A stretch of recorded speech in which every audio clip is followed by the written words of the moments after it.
মার্কিন পররাষ্ট্রমন্ত্রী মার্কো রুবিওর 4 দিনের ভারত সফর শুরু হয়েছে পশ্চিমবঙ্গের কলকাতা থেকে। সেখানে তিনি মাদার তেরেসার মিশনারিজ অব চ্যারিটির সদর দপ্তর পরিদর্শনের পাশাপাশি প্রার্থনায় অংশ নেন। রুবিও একজন ধর্মপ্রাণ ক্যাথলিক খ্রিস্টান। ভারতে খ্রিস্টানদের উপর অত্যাচার নিয়ে ডোনাল্ড ট্রাম্পের সমর্থক গোষ্ঠী ও রাজনৈতিক মহলে এক ধরনের উদ্বেগ আছে।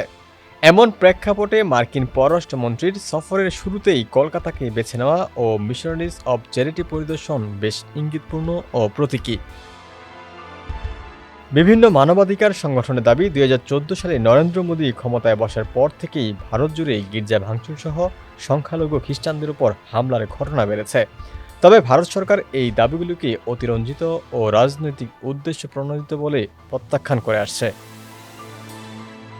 কলকাতা সফরের সময় রুবিওর সঙ্গে ছিলেন স্ত্রী জিনেট ও স্থানীয় সন্ন্যাসীরা। সফর শেষে মিশনারিজ অব চ্যারিটির সিস্টার মেরি জোয়ান সাংবাদিকদের জানিয়েছেন, রুবিও গৃহহীন, মুমূর্ষ ও কুষ্ঠরোগে আক্রান্ত ব্যক্তিদের সাহায্য করার বিষয়ে কথা বলেছেন।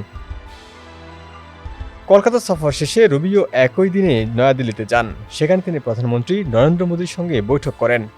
আগামী মঙ্গলবার ভারত ছাড়ার আগে রুবিও অস্ট্রেলিয়া, ভারত, জাপান ও যুক্তরাষ্ট্রের সমন্বয়ে গঠিত কোয়াড জোটের পররাষ্ট্রমন্ত্রীদের একটি বৈঠকে অংশ নেবেন।